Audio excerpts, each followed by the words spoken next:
This is my 72 GTO. Her name is Jethro. I'd wanted one of these cars for about 20 years. It's always been somewhat unattainable because the price is really high on, well, any classic car, but especially 70 and 72 GTOs. I got lucky last October of 2023. I found this one for sale in Canada. Canada not being known for its particularly kind weather, especially to a classic car, I think scared a lot of people off. That combined with the difficulty of importing it, I think a lot of people just found that to be too much of a hassle. So I ended up getting it for a really good price. Got here to North Carolina, I think the end of November. And so in the last 6 months, I put a few hundred hours of work into it. Decided to start documenting some of that work, and I can go back over a lot of the work that I've already done previously. I find it interesting. I think other people might find it interesting. So these videos are mostly just to kind of document the work that I'm doing, and hopefully they'll help somebody else out. And if you want to see any of the stuff that I've already done, I may just put that up in a list, and I'd be happy to go over any of it. It's always interesting to see. Today, going to be installing a new clock that I got. Pretty excited about it. Let's do it.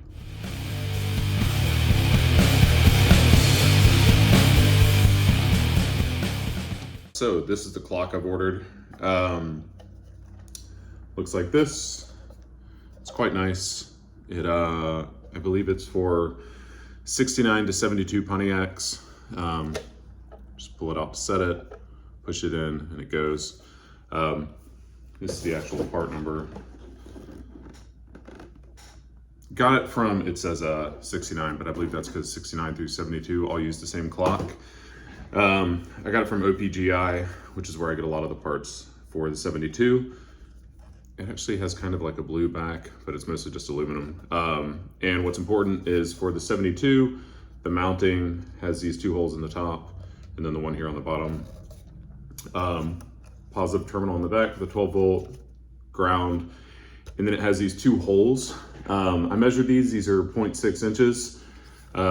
So I went on Amazon, I was looking for lights because what I would ultimately like to do is I would like for, when I adjust the dimmer switch for the actual dash controls, meaning the brightness of the dash controls, I want that to actually adjust the brightness on this as well. I hooked that up on my rally gauges and it looked really nice.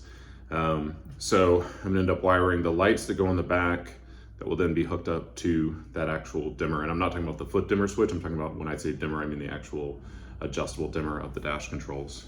So I found these two sockets on Amazon. It's always difficult to get exact measurements, especially buying things like this on Amazon, because wherever they're coming from. As I mentioned, the holes on the back of that are 0.6 inches. So I found some of these on Amazon. It said this was 1/2 inch. I figured that probably wasn't exactly right, but they came and they turned out to be exactly what I needed. This material is kind of a soft rubber, and these actually had some flanges on there to really lock it in. But what I didn't want is, once I have this mounted, let's say in the dash, and I've got my arm up in there, if one of these bulbs burns out, the last thing I want is this to really be locked in. So I ended up taking some snips and just kind of snipped the flanges a little bit just to make them a little easier to remove. There's still some nubs on there, but what that does is it allows it to kind of push and lock in, but then not make it impossible to come out. So it goes in well enough that it's not going to fall out. It's in really securely and it's not going to fall out. So once I have this in, and this one as well, let's see if I can rotate it a little bit. Now I'm ready to wire it up. So yeah, we'll take it downstairs and get it wired up. It's gonna look great. This is the inside of my 72 GTO. As you can see, there's a little bit that's been changed. Probably gonna end up going over some of those if anybody cares and wants to see some of that. This is an aftermarket wheel. It had the original wheel when I got the car, but the wood was cracked in 3 places. It pinched my skin. I ended up buying another wheel. Still kept the original, but this one's on here, and I like the Pontiac emblem in there anyways. You can see there's a tape deck in here. That's obviously not original. At some point, I think in the 90s, someone installed it, but I've really grown to love it, so I'm keeping that. I think 8-track is a little hard to track down, finding 8-track tapes, but I have quite a lot of cassette tapes, so that's all good.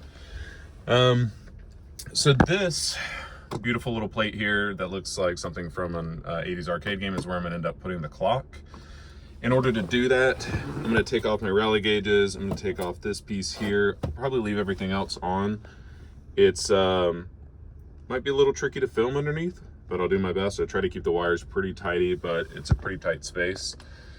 So yeah, we'll see how this goes. Okay, so this is underneath.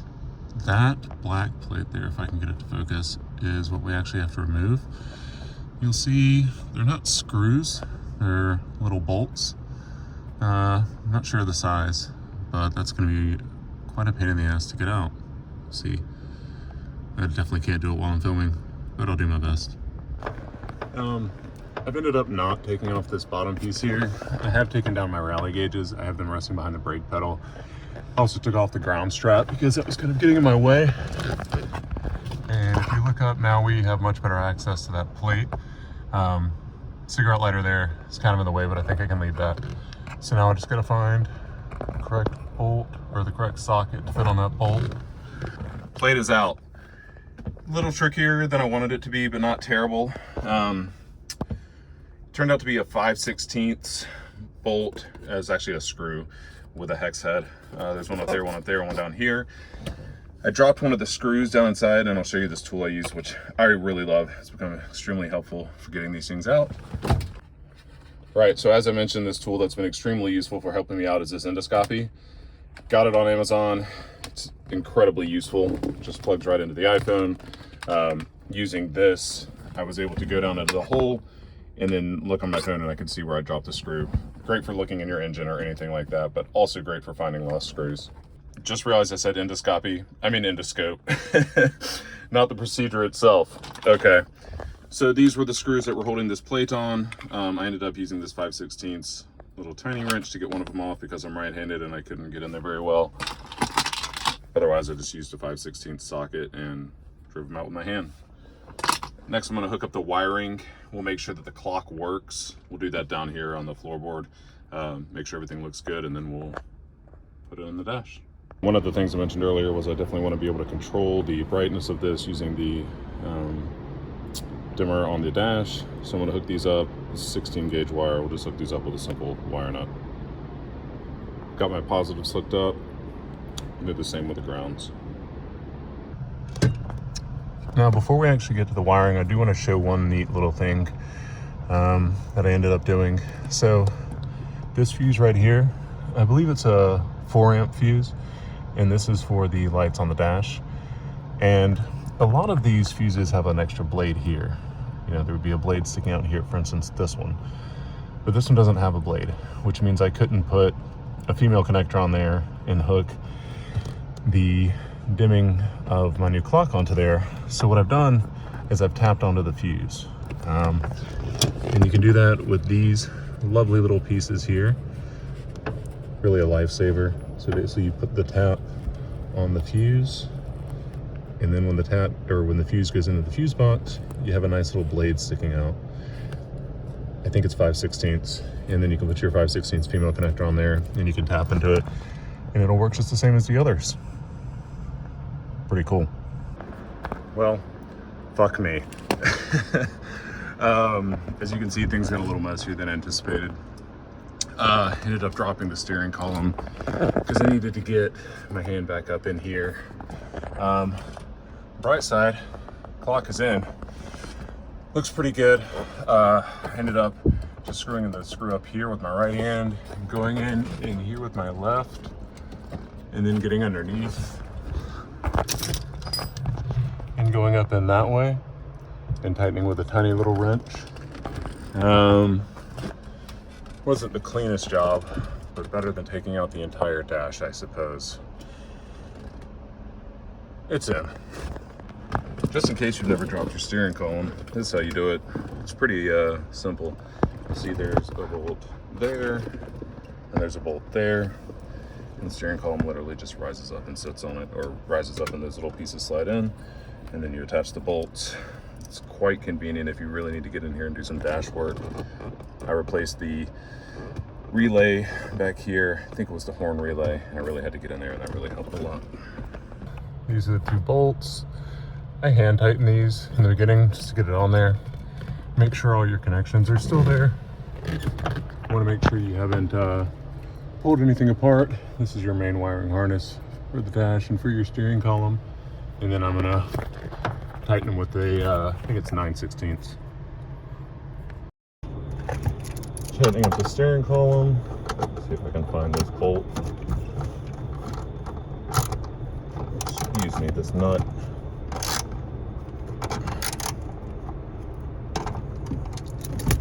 I haven't hooked up the wiring yet on the clock, but what I like to do is whenever I've taken the dash apart like this, I still have my rally gauges hanging. I like to make sure everything's still working, lights wise, electric wise. So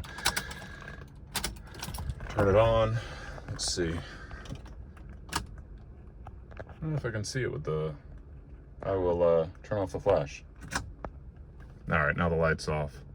So there we go, there's my lights. You can see the dimming controls works on my tack. You can see they turn on, they get brighter. Get brighter there. Generator lights on, that's okay, because I don't use that. That's on. There's a new clock, which is not hooked up. You can see the rally gauges on the floor are lighting up and dimming correctly, so that's good. Let's check and make sure the radio is working. My beautiful cassette tape. Yes. And you can see the lights are working on that. My cigarette lighter.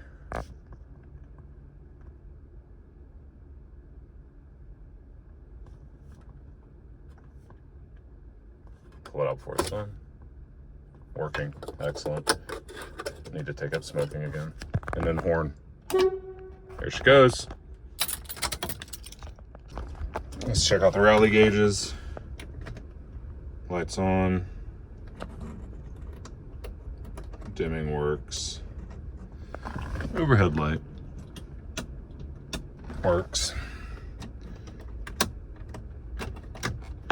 Good. There it is from the back. Downside of wanting to get it in there before wiring it because it was kind of messy was now I have to do it from here, but that should be pretty straightforward. I think this is just Phillips head and that nut. I'm not sure what size it is, but it shouldn't be too bad. All right, all done. Clock's in, it's ticking. Don't know if it's keeping good time or not.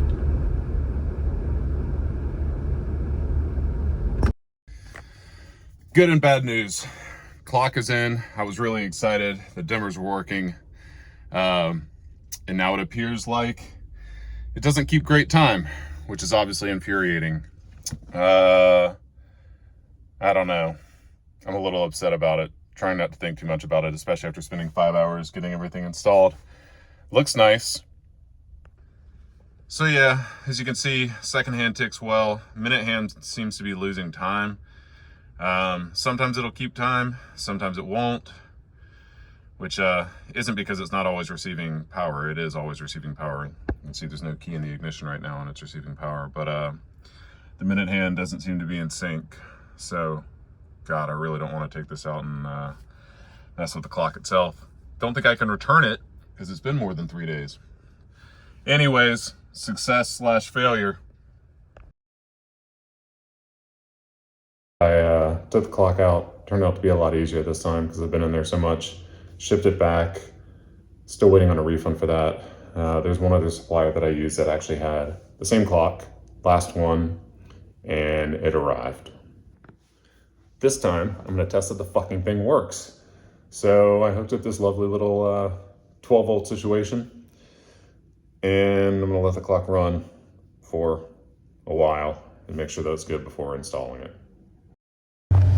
Well, it's done, and it looks really nice. It's, you know, when a clock is working, it's an amazing thing.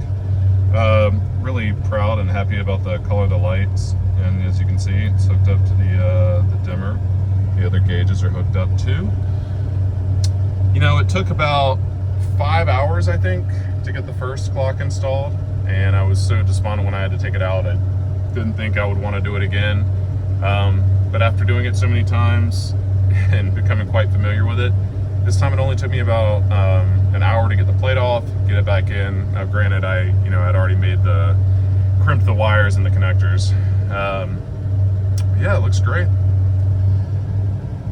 If you have any questions, let me know.